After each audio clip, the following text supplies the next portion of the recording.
Hola, ¿qué tal, estimado participante? Bienvenido nuevamente al curso ISO 14001 versión 2015, Sistemas de Gestión Ambiental. Nuevamente con ustedes, el ingeniero Jorge Adrián Ayala Mesta, y para esta sesión vamos a tomar ya el tema de control operacional, que es el requisito 8 de la norma ISO 14001. Les sugiero que lo puedan revisar y leer también, así que empecemos con los dos temas que componen este apartado de la norma ISO 14001. Según la ISO 14001, tenemos primer requisito o subrequisito el 8.1 planificación y control operacional, y como 8.2 el requisito de preparación y respuesta ante emergencias. Son solo dos puntos del control operacional que nos solicita la norma ISO 14001, así que pasemos a revisar el primero de ellos. La norma en su apartado 8.1 nos indica que la organización debe establecer, implementar, controlar y mantener los procesos necesarios para satisfacer los requisitos del sistema de gestión ambiental y para implementar las acciones determinadas en los apartados 6.1 y 6.2. Recordemos que el 6.1 eran aquellas acciones para abordar riesgos y oportunidades, y en el 6.2 tratamos los requisitos legales. Así que tengan en cuenta esos dos puntos, ya que vamos a controlarlo ya en el desarrollo del requisito 8.1. Básicamente, el 8.1 de la norma ISO 14001 te da una introducción del desarrollo ya del requisito. ¿Y cómo vas a controlar, te dice la norma, estos requisitos del sistema de gestión ambiental? En primer lugar, mediante el establecimiento de criterios de operación para los procesos. Recordemos que en el requisito 4.4 de la norma nos hablaba que debemos integrar los requisitos del sistema de gestión ambiental a los procesos, es decir, producción, distribución, compras, etcétera, ¿no? Todos esos procesos deben tener criterios ambientales, deben estar pensando quizá en los aspectos ambientales que se van a generar y los impactos que podrían dar como consecuencia en el medio ambiente. También debe ser mediante la implementación del control de los procesos de acuerdo con los criterios de operación.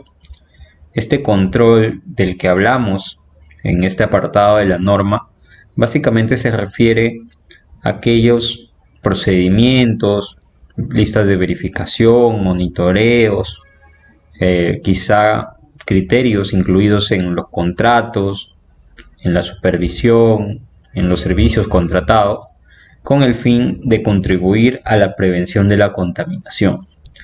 Eso lo vamos a ver un poco más adelante, pero ya se lo voy adelantando, ¿no? La norma en este apartado nos dice que estos controles son muy similares casi a los que implementamos en seguridad y salud en el trabajo en el tema de I+C. Básicamente te dice que puedes incluir controles de ingeniería. Estos controles, como su mismo nombre los dice, es aplicar la ingeniería para quizá contener ese aspecto ambiental. Podría ser el ruido, podría ser humos, podrían ser otro tipo de contaminantes. Ojo que en esta nota la norma te dice pueden incluir, es decir que no es obligatorio que tomes en cuenta estos tipos de controles. Tú puedes implementar otros controles, sin embargo la norma te dice que puedes hacerlo así. Ingeniería y procedimientos. Recordemos que los procedimientos también son una forma de control, donde se detalla paso a paso cómo se va a ejecutar una actividad, cómo se va a supervisar una actividad, cómo se va a hacer unas compras, cómo se va a diseñar un producto, qué criterios se van a tomar en cuenta. Estos controles pueden implementar siguiendo una jerarquía, ¿no? Primero eliminar, sustituir. Quizá en la parte de eliminación podríamos aplicar como control simple y sencillamente ya no realizar esa actividad porque es muy dañina al medio ambiente. En la parte de sustitución podría yo, como empresa, sustituir un insumo que es contaminante que podría ser un plástico no biodegradable, por quizá un material que sí es biodegradable o que se biodegrada por lo menos en 1 año, en 2 años. Esa forma de sustituir algo más dañino por algo menos dañino. La parte administrativa es todo lo que es procedimientos, checklists, indicaciones al personal, reglas para el desarrollo del trabajo, de productos y servicios que contribuyan a la prevención de la contaminación. Y esto nos dice la norma ISO 14001 que pueden usarse de manera independiente o solos o combinados, ¿no? Yo puedo controlar con medios de sustitución y a la vez con medios de ingeniería, por ejemplo, ¿no? En la parte de ingeniería lo que más se podría aplicar quizá es la parte del filtro, quizá de aguas residuales o aguas contaminadas, o tratamiento, ¿no? A fin de que estas aguas o estos residuos no generen un impacto negativo en el medio ambiente. Podría ser también lo mismo con los humos o con las poluciones que se arrojan al aire, ¿no? También se puede hacer un filtraje ahí y generar un menor impacto al medio ambiente. Por otro lado, en este apartado, la norma también nos dice que la organización debe controlar los cambios planificados y examinar las consecuencias de los cambios no previstos, tomando acción para mitigar los efectos adversos cuando sea necesario. Cuando nos referimos a cambios planificados, son aquellos cambios que yo como empresa he planteado desarrollar en un periodo de tiempo determinado, ¿no? Yo digo, de aquí a 1 año abriré una nueva planta y esa planta se va a ubicar quizá a las laderas de un río, quizá en un bosque, quizá en una zona que podría generar un impacto, ¿no? Entonces planifico mis acciones de forma tal que no generen un impacto negativo al ambiente. Y aquellos que son cambios no previstos, básicamente se refieren a las emergencias que por A o B motivo ocurren sin que yo lo tenga planificado de esa manera y afectan al medio ambiente sin, digamos, mi consentimiento o sin yo haberlo previsto. Así que básicamente a eso se refiere en este apartado la norma. Por otro lado, también en este mismo apartado la norma te dice que la organización debe asegurarse de que los procesos contratados externamente estén controlados o que se tenga influencia sobre ellos. Dentro del sistema de gestión ambiental se debe definir el tipo y grado de control o influencia que se va a aplicar a estos procesos. Cuando hablamos de procesos contratados, pueden ser aquellas empresas que si bien realizan todo el diseño de su producto, gestionan cómo se construye el producto o cómo se brinda un servicio, pero tienen empresas terceras que hacen una parte de ese producto. Por ejemplo, contrato a una empresa para que haga los envases, contrato a otra empresa para que haga la distribución de mi producto, contrato quizá a otra empresa para que me ayude con la producción o con una parte de la producción, ¿no? Hay empresas que normalmente hacen ese tipo de procesos, tienen varios subprocesos contratados. Entonces, ¿qué te dice la norma? Bien, tú contratas a otra empresa, pero si tú quieres cumplir con el sistema de gestión ambiental en base a ISO 14001, esta empresa tiene que también cumplir con esos controles que tú has definido para tu producto, servicio o para tus actividades. Entonces, también te dice que tú tienes que definir el tipo y grado de control. La norma no te dice tienes que controlar al 100% a ese contratista, a ese proveedor. No. La norma te dice, sí, ya, tú tienes un proceso contratado. Ese proceso contratado tiene a 100 personas ejecutando un producto que puede generar impactos ambientales. Tú tienes que establecer el tipo y grado de control. Entonces yo como empresa podría decir, voy a ejercer una supervisión diaria de las actividades que está desarrollando esa empresa o ese proceso subcontratado. Puedo hacer una supervisión mensual, una verificación mediante informes, una verificación mediante fotos, mediante monitoreos, mediante seguimiento de indicadores, etc. Yo voy a definir cómo voy a controlar a este proceso contratado externamente. Básicamente, en eso se centra este punto de la norma ISO 14001 y que debes implementarlo también. Dentro de este apartado también tengo que comunicarles o informarles que en coherencia con la perspectiva del ciclo de vida, que ya sabemos desde que conseguimos los insumos hasta la disposición final del producto o servicio que brindo, nos dice la norma que la organización debe, en primer lugar, establecer los controles según corresponda para asegurarse de que los requisitos ambientales se aborden en el proceso de diseño y desarrollo del producto y servicio, considerando cada etapa del ciclo de vida. ¿Qué quiere decir esto? Que cuando tú desarrollas o diseñas el producto o servicio, tú tienes que, desde las compras de insumos, tienes que haber mapeado qué insumo genera qué aspecto ambiental. Por ejemplo, si hablamos de una botella, ¿no? Una botella plástica. Esta botella va a generar un impacto quizá de daño al suelo, daño al agua. ¿Por qué? Porque luego de usar este producto podría acabar en los mares, ríos, etcétera, ¿no? Entonces, cuando yo diseño el producto, quizá o desarrollo un nuevo producto, podría utilizar materiales alternativos, ¿no? Eso si es que la empresa se dedica al diseño y desarrollo de nuevos productos. Porque si ya tenemos un producto definido y siempre vamos a brindar ese producto o ese servicio, ya no habría el diseño de nuevos productos y servicios. Por lo tanto, esta parte o este requisito sería un poco más sencillo.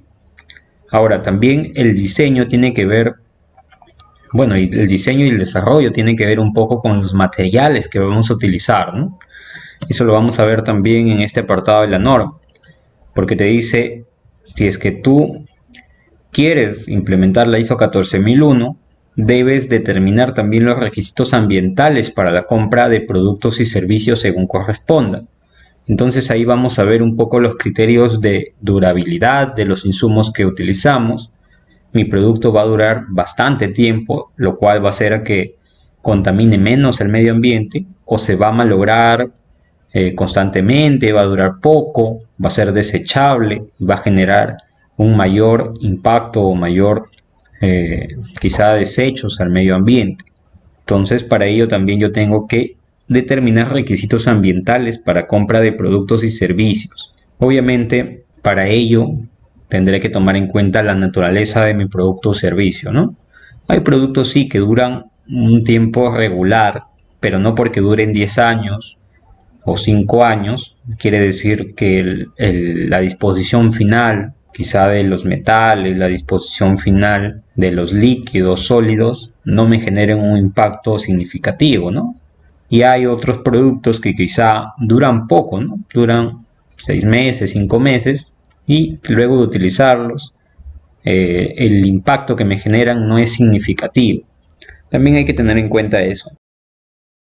La norma también nos dice que debemos, como organización, considerar la necesidad de suministrar información acerca de los impactos ambientales potenciales significativos asociados con el transporte o la entrega, el uso, el tratamiento al fin de la vida útil y la disposición final de los productos y servicios. Básicamente la norma aquí te dice, sí, ya tú has identificado que tu producto, ya sea en la producción, en la distribución o en el uso, o quizá ya cuando lo acabaron de usar, va a generar un aspecto o un impacto ambiental significativo o potencialmente significativo, tienes que comunicarlo. ¿A quién tienes que comunicarlo? Obviamente a los trabajadores que van a producirlo, a los distribuidores que van a generar esa entrega a los usuarios finales y al usuario final también. ¿Cómo lo comunicas? Eso va a depender de la organización y obviamente de algunos requisitos legales que puedan aplicar de acuerdo al país. Normalmente las señales, las señaléticas o la simbología, ¿no?, que se utiliza para estos materiales o residuos peligrosos o productos que podemos utilizar. Por ejemplo, imagínense que se producen pilas, ¿no? O baterías de celular, por ejemplo. Acá tenemos una batería, ¿no? Estás en una empresa Samsung y Samsung quiere comunicar a los usuarios que no se debe botar estas baterías de celular. Para ello incluye una simbología, ¿no? Esto normalmente lo vamos a encontrar en todos los aparatos electrónicos. ¿Por qué? Porque es un residuo que ya se ha estandarizado a nivel mundial. Por ejemplo, los aparatos electrónicos que llevan este símbolo tratan de recordar al usuario, a las personas, a la gente que los utiliza, que no deben tirarlo, arrojarlo a la basura, porque estas baterías son reciclables. Además, van a generar un impacto al medio ambiente, un impacto bastante negativo. Por ejemplo, ustedes sabían que una pila de un reloj, estas pilas chiquitas redondas de un reloj, pueden contaminar hasta 600.000 litros de agua. Imagínense la magnitud de contaminación que tiene esa pequeña pila, ¿no? Que no es ni medio centímetro cuadrado. Imagínense otro tipo de residuos peligrosos, cuánto podrían contaminar. Entonces, es por ello que la ISO 14001, que es un estándar internacional del medio ambiente, trata de poner estos requisitos un poco exigentes a fin de que se logre la prevención de la contaminación, que es uno de los fines de esta norma. Entre algunos materiales peligrosos que ustedes pueden encontrar en la producción de algún bien, algún producto en las diferentes empresas, vamos a encontrar explosivos, gases, líquidos inflamables, sólidos inflamables, materiales oxidantes, materiales venenosos, materiales radiactivos también y materiales corrosivos, ¿no? Imagínense de que cualquiera de estos materiales pueda llegar al suelo, pueda llegar al agua, a un río, a una laguna. Imagínense el impacto ambiental que podría generar. Entonces, si es que una empresa, industria, una empresa manufacturera utiliza estos materiales peligrosos, entonces debe tener de todas maneras sus controles ambientales. Por otro lado, también tenemos los residuos peligrosos, que ya es cuando yo he producido un bien o entregado un servicio, ¿no? Podría generarme como residuo aceites industriales usados, que lo vamos a encontrar en muchas industrias, en muchas empresas manufactureras, empresas de transportes, empresas mineras también. Trapos contaminados de igual forma, los disolventes, las pinturas, baterías, las pilas que estábamos revisando, plásticos contaminados y envases que se hayan contenido sustancias peligrosas, ¿no? Todos ellos son residuos peligrosos que deben ser tratados mediante controles claramente definidos, ya sea en procedimientos, ya sea en manuales, en planes, etc. Incluso podríamos también mencionar los residuos hospitalarios, ¿no? Que son también peligrosos. Todos estos residuos no pueden arrojarse en cualquier lugar. Para ello hay depósitos autorizados, los cuales están diseñados y tienen personal capacitado para su tratamiento. Así que tengan en cuenta también estos materiales y residuos peligrosos. También deben tener en cuenta, en adición a ello, que no todas las empresas van a tener los mismos residuos peligrosos o materiales peligrosos. Depende mucho de la actividad o producto o servicio que se esté realizando en la organización. Ahora, también la norma nos dice que en esta misma coherencia de la perspectiva de ciclo de vida, debemos como organización comunicar los requisitos ambientales pertinentes a los proveedores externos, incluidos los contratistas.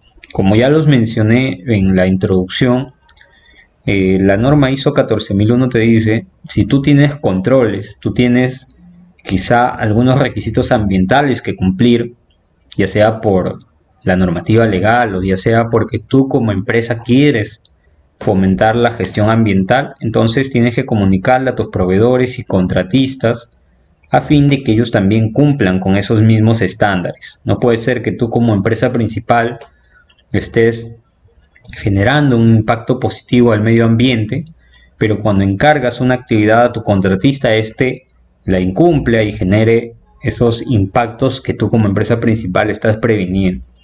Así que también ténganlo en cuenta. Aquí una nota importante también es que la organización debe mantener información documentada en la medida que sea necesaria para tener la confianza de que estos procesos, ya sean internos o ejecutados por proveedores externos, se han llevado a cabo según lo planificado. ¿Según qué? Según mi procedimiento, según mi tabla de control operacional, según cualquier control que yo haya definido.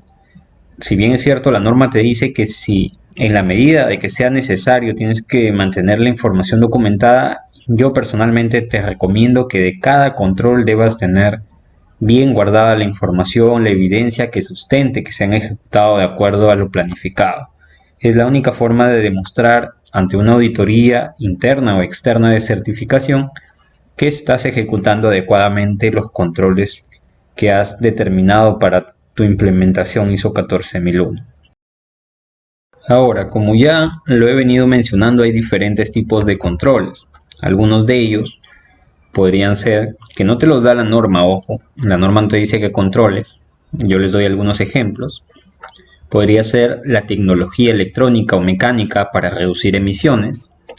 Como lo mencioné, hay diferentes sistemas, ya sean mecánicos o software, que ayudan, por ejemplo, a que una máquina no haga tanto ruido, o por ejemplo, a una barrera que encapsule ese ruido y no genere esta contaminación sonora al medio ambiente. Podríamos también instalar filtros que me ayuden a generar una menor polución que se entregue al aire o al medio ambiente. Podría también filtrar los residuos líquidos a fin de que no generen un impacto negativo en ríos, lagos. Eso se ve mucho en lo que es minería. Incluso podría también realizar un tratamiento de los aceites o reutilizarlos dependiendo del tipo de aceite que esté utilizando en mi empresa, ¿no? También tenemos los programas de mantenimiento preventivo, lo cual ayuda a reducir el desgaste y la avería de los equipos. Eso me va a ayudar quizá a evitar aquellas emergencias que pueden presentarse durante el trabajo. También puede ser mediante seguimiento o observación del rendimiento del equipo, ya si hay un equipo que está con un desgaste, con un rendimiento quizá en bajada, en decaída, quizá por el constante uso, podría ser necesario su cambio, a fin de que no me genere aspectos ambientales o impactos ambientales. Por ejemplo, hay máquinas que generan mucho humo cuando ya son antiguas, realizan diferentes emisiones al medio ambiente. Entonces lo adecuado sería hacer un seguimiento de la vida útil de estas maquinarias y realizar su cambio o mantenimiento. Los procedimientos escritos, que ya los he mencionado, es un conjunto de actividades que te da el paso a paso de cómo ejecutar una actividad. Obviamente debemos plasmar en este procedimiento aquellas actividades que nos vayan a ser beneficiosas para prevenir la contaminación ambiental. Bueno, también como control podría tener los registros. Hay diferentes tipos de registros. Uno de ellos también son las listas de comprobación, los checklists, formatos, partes diarios, software incluso que me ayuden a registrar datos del seguimiento que yo realizo, ya sea a máquinas, a personas, a procesos, a insumos químicos, monitoreos, etc. Diagramas de flujo que también pueden ser complementarios a estos procedimientos. Bueno, y eso sería todo con respecto al requisito 8.1 sobre la parte de control operacional, planificación y control operacional. Luego tenemos el requisito 8.2, que ya es la preparación y respuesta ante emergencias. Recordemos que la norma nos hablaba de dos puntos. Uno, cuando yo ejecuto actividades, cambios planificados, de los cuales yo pueda tener el control. Y otra cosa es cuando yo, ejecutando mis controles planificados, mis actividades cotidianas, me encuentre ante un evento que yo no tenía planificado, que yo no había previsto. ¿Cómo debo actuar en esos casos? Para eso es la preparación y respuesta ante emergencias, ¿no? Es un poco anticiparse a estos eventos no deseados y planificar una serie de protocolos, acciones a seguir, los cuales me permitan generar un menor impacto al medio ambiente. Ojo que este plan de respuesta ante emergencias actúa cuando ya este impacto ambiental se dio. Sin embargo, su fin es generar el mínimo impacto, responder lo más rápido posible y afectar en lo más mínimo que se pueda al medio ambiente. Para ello, la norma te dice, la organización debe establecer nuevamente, implementar y mantener procesos necesarios acerca de cómo prepararse a responder a las situaciones potenciales de emergencia identificadas en el apartado 6.11. Recordemos que en el 6.1.1 vimos aquellas emergencias posibles dentro de nuestras actividades o con consecuencia de nuestras actividades, productos o servicios brindados, y planteamos algunas actividades, pero era solo planificación. Aquí ya es la parte del control operativo, de que esas actividades que planifiqué se ejecuten de acuerdo a lo que yo tenía previsto. Para ello, la norma también nos dice que la organización debe, en primer lugar, prepararse para responder mediante la planificación de acciones para prevenir o mitigar los impactos ambientales adversos provocados por situaciones de emergencia. Esta parte de prevención o prepararse es lo que se le llama el antes de el impacto ambiental, ¿no? Antes de que se haya ejecutado este riesgo. Cuando la norma nos habla de prepararse para responder a estas situaciones de emergencia, básicamente te dice que tú debes estar preparado. ¿Y cómo te vas a preparar? Pues hay una serie de actividades que tú puedes realizar para prepararte. En primer lugar, haber identificado estas posibles emergencias dentro de los procesos, actividades, productos o servicios. Luego, que ya las tienes mapeadas, obviamente mediante una valoración. Para esa valoración puedes utilizar una metodología también, de las cuales hay muchas. Por ejemplo, la de vulnerabilidades. Luego de haber evaluado cuáles serían las más posibles o las más potenciales emergencias, tienes que tomar acciones, ¿no? Decir, sí, yo tengo estas emergencias identificadas. Ahora, ¿qué acciones dentro de mi empresa debo implementar?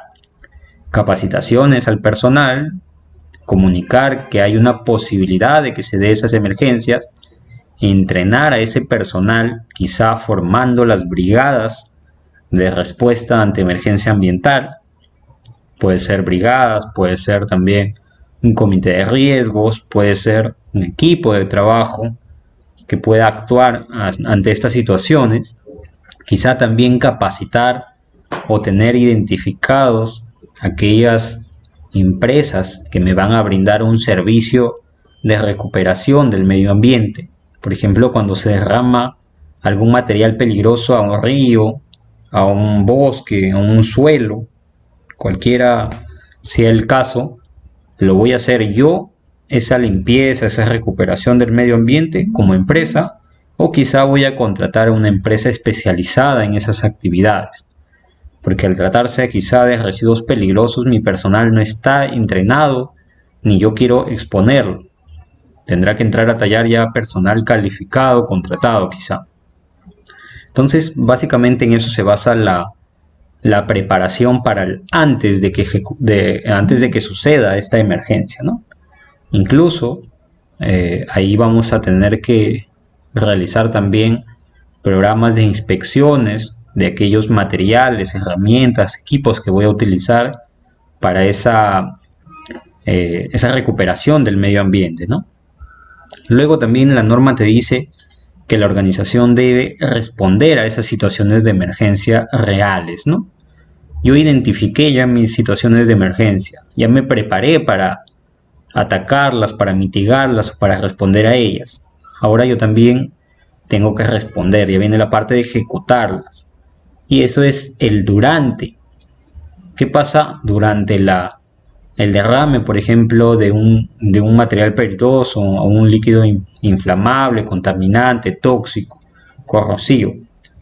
¿Qué va a pasar ahí en ese durante? Quizá las brigadas entrarán a tallar, quizá el personal deberá comunicar a las brigadas, quizá se debe llamar a las empresas terceras en el menor tiempo posible, o quizá debemos dar aviso también a las instituciones públicas, a la población, o quizá se tenga que levantar algún tipo de información.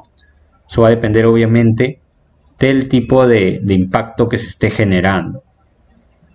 También nos dice que la organización debe tomar acciones para prevenir o mitigar las consecuencias de las situaciones de emergencia, apropiadas a la magnitud de la emergencia y el impacto ambiental potencial. Si en el durante nosotros nos basábamos en que la comunicación se dé lo más rápido posible y que se dé obviamente a las personas indicadas de acuerdo al plan, ya en la parte de tomar acciones es empezar a realizar actividades que mitiguen el impacto ambiental que generé o que generó ese aspecto o emergencia que se dio en mis actividades, ¿no? Y ahí viene la limpieza del agua, si es un lago, si es un río, la recolección de este residuo sólido que se cayó al suelo, que se cayó en un bosque, el derrame quizá de petróleo, de gasolina u otro tipo de combustible que se haya estado transportando en algún contenedor, en algún barril y que por algún motivo se derramó, ¿no? Entonces básicamente la norma te dice que tienes que tomar acciones para dejar el medio ambiente tal y como tú lo encontraste antes de que se haya generado el impacto ambiental. Si es que tú has implementado un correcto plan de emergencias, el medio ambiente debería quedar tal y como lo encontraste. Si es que se trató de un derrame de algún sólido, lo mejor posible tendrá que ser la recolección de este sólido y la recomposición obviamente del área afectada, ¿no? Porque hablamos de poblaciones afectadas, si es que contaminamos un río hablamos de una comunidad que puede verse afectada y no solamente por el consumo quizá de alimentos que pueda sacar o pueda obtener de estos ríos, lagos, sino también del consumo de esta agua que podría generar problemas a su salud, ¿no? Luego también se tiene que poner a prueba periódicamente las acciones de respuesta planificadas cuando sea factible.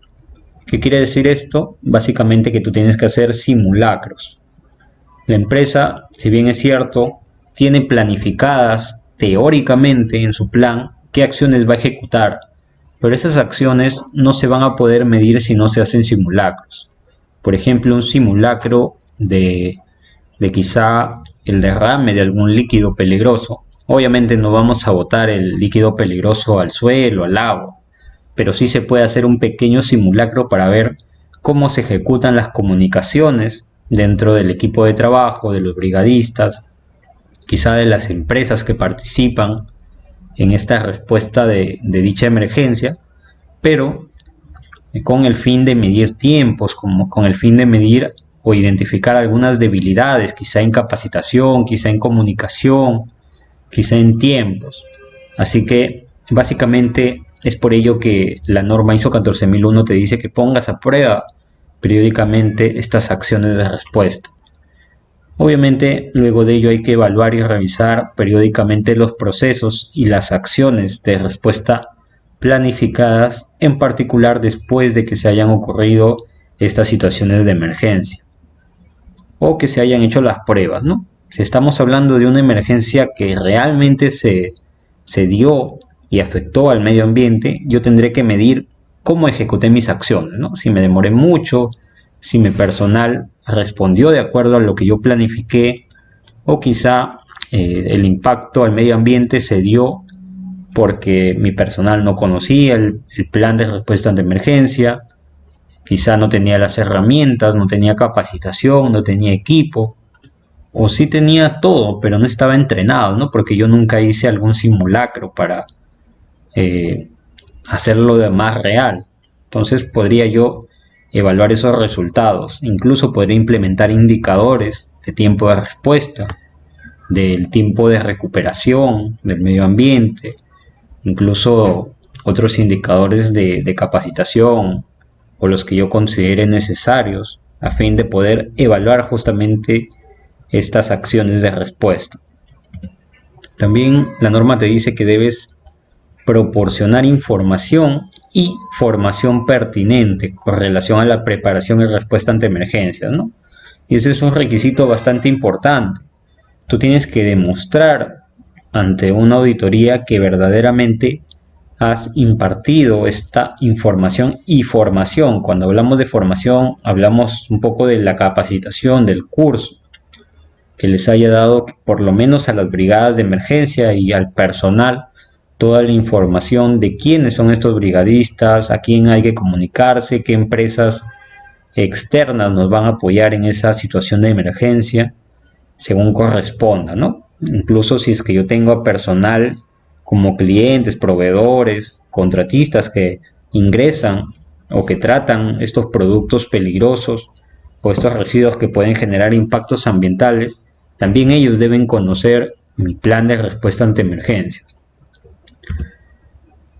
Finalmente, también aquí en este apartado la norma te dice que la organización debe mantener información documentada en la medida que sea necesaria para tener la confianza de que los procesos se llevan a cabo de manera planificada.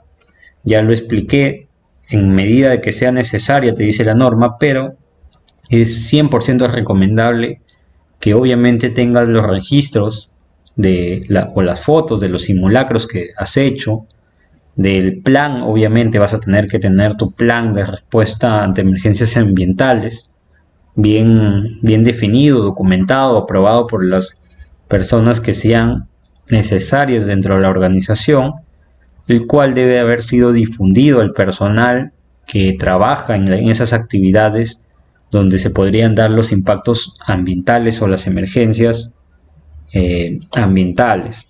Así que ténganlo en cuenta. Hemos hablado bastante de la respuesta ante emergencias y hemos dado varios ejemplos. Vamos a dar algunos más.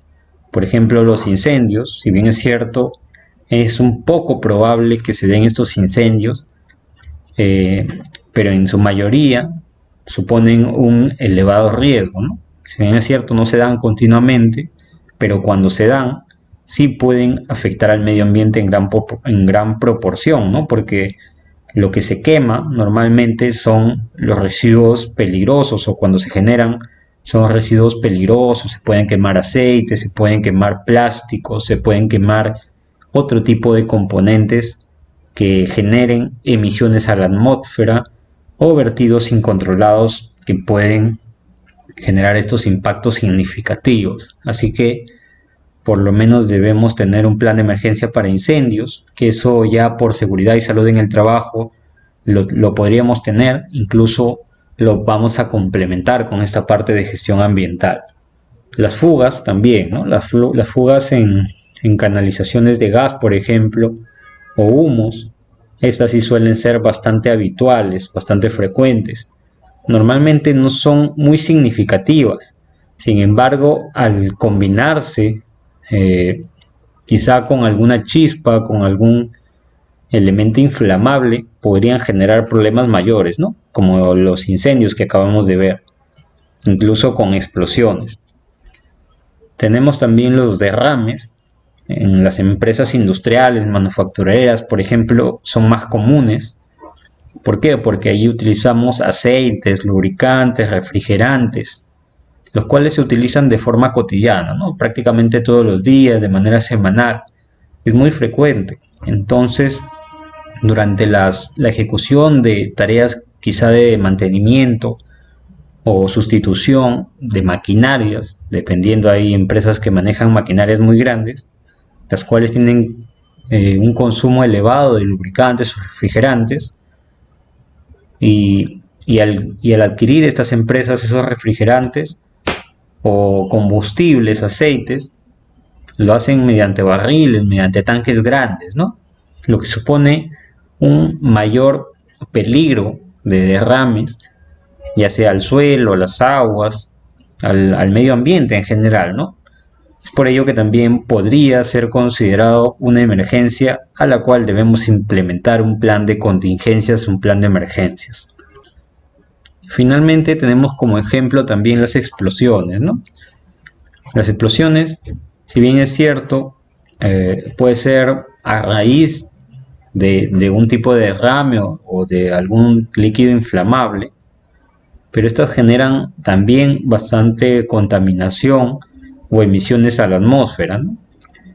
En este caso, las más frecuentes se van a dar por combustibles, por explosivos, por carretillas elevadoras eléctricas, también en este caso las empresas implementan o tienen zonas de riesgo de explosión, ¿no? Las cuales deben ser correctamente señalizadas, identificadas por el personal interno, por lo menos los que laboran constantemente en estas áreas o con estos materiales. Todas estas emergencias tienen que tener una capacitación al personal que interviene en estas actividades con el fin de que puedan responder o que puedan estar preparados para estos eventos no deseados. Finalmente, respecto a este punto de la norma ISO 14001, tengo que comentarles que podrían utilizar esta estructura para su plan de respuesta ante emergencias. En primer lugar, definir cuál es el objetivo del plan. Normalmente es mitigar la emergencia de la que estamos analizando, o las emergencias, porque pueden ser varias dependiendo de la empresa. El alcance, y cuando definimos el alcance podríamos referirnos a las personas que deben aplicar este plan, que normalmente son todas las de la empresa. También nos referimos a las sedes, porque hay empresas que tienen varios puntos, pero no todos los puntos ejecutan las mismas actividades. Entonces yo podría tener quizá planes diferentes en lugares diferentes también, ¿no? Luego la identificación y evaluación de riesgo, ahí aplicaré la metodología que yo haya elegido para valorar qué tan probable y qué tanto impacto pueden generar esas emergencias al medio ambiente. Y en base a esa evaluación yo determino ya cuáles son los medios de prevención y protección que debo implementar, ¿no? O que ya tengo implementados. Por ejemplo, mis brigadas, por ejemplo, las herramientas, por ejemplo, los controles de ingeniería, administrativos, entre otros, que yo pueda tener como medios de prevención y protección.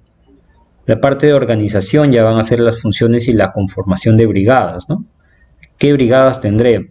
Para incendios, brigadas para recolección quizá o respuesta ante derrames, para respuesta ante explosiones, etcétera, ¿no? ¿Y cuáles van a ser sus funciones específicas? También el procedimiento de respuesta, que ya es el cuerpo, ¿no? Ahí voy a definir qué actividades realizaré antes de la emergencia, cuáles serán las actividades durante y cuáles serán las actividades después de la emergencia.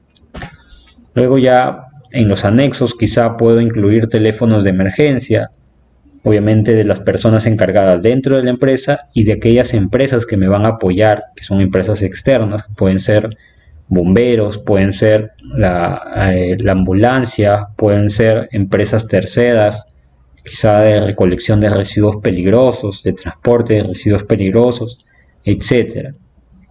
Mi programa de inspecciones de las herramientas, equipos que voy a utilizar para responder a la emergencia ambiental, el programa de capacitaciones también, quizá mis brigadistas, quizá mi personal en general, el programa de simulacros, cuando yo voy a hacer un simulacro de esta emergencia ambiental identificada. Puedo hacerlo una vez al año, 2 veces al año, dependiendo ya de la organización. Los planos de evacuación, si es que también fueran necesarios, definir por dónde el personal tiene que dirigirse ante un derrame, ante una explosión, ante un vertimiento no deseado. Entonces también podría ser los planos de señalización, ¿no? Explosiones, materiales peligrosos, quizá los depósitos de residuos sólidos, residuos peligrosos, almacenes, etc. Todos estos puntos yo podría utilizar para construir mi plan de preparación y respuesta ante emergencias ambientales. Obviamente es un contenido bastante sencillo, yo creo que es también muy completo y que ustedes podrían utilizar. Yo creo que con estos puntos podríamos dar ya cumplimiento al requisito 8.1 y 8.2 de la norma ISO 14001. Ahora solo quiero recordarles dos conclusiones. La primera es que se debe mantener y conservar información documentada que sirva de evidencia de los controles implementados. Recuerden que si tú dices que como control tienes un procedimiento, deberás mostrar ese procedimiento. Si tú tienes un checklist, deberás mostrar ese checklist. Si tú tienes, por ejemplo, controles para los contratistas incluidos en los contratos que tienes con ellos, deberás mostrar esos contratos donde se plasme esos controles ambientales, el cumplimiento quizá de los requisitos legales en materia de gestión ambiental. La otra conclusión es que las emergencias ambientales van a depender mucho de las actividades, productos o servicios que desarrolla la organización. Habrán empresas que tengan muchas emergencias planificadas o identificadas, hablando de emergencias ambientales, y habrán otras empresas que tengan una o dos por lo menos, ¿no? ¿Por qué? Porque se basa mucho en la naturaleza de las actividades que se desarrollan. Con estas dos conclusiones quiero culminar esta sesión y espero que les haya servido la información que les estoy brindando. Sin más nada que decirles, muchas gracias.